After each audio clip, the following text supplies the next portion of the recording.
You ask Tiger to calculate. This deals with finding the midpoint between 2 points.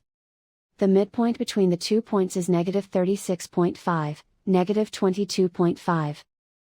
Let's solve it step by step. Plot the 2 points and calculate the midpoint using the formula.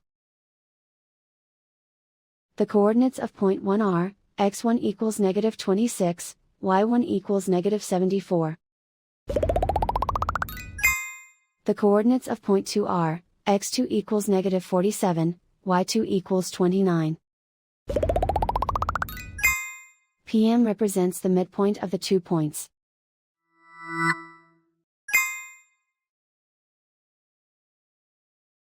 Use the x values in the midpoint formula to find the midpoints x. x1 equals -26. x2 equals -47. Simplify the arithmetic.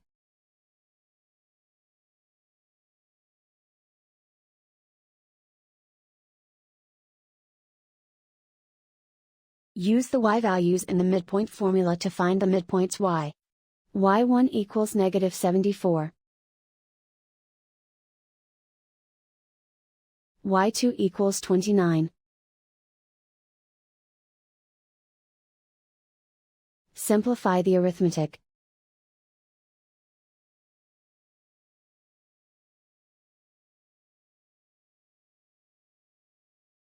And so, the midpoint is -36.5, -22.5.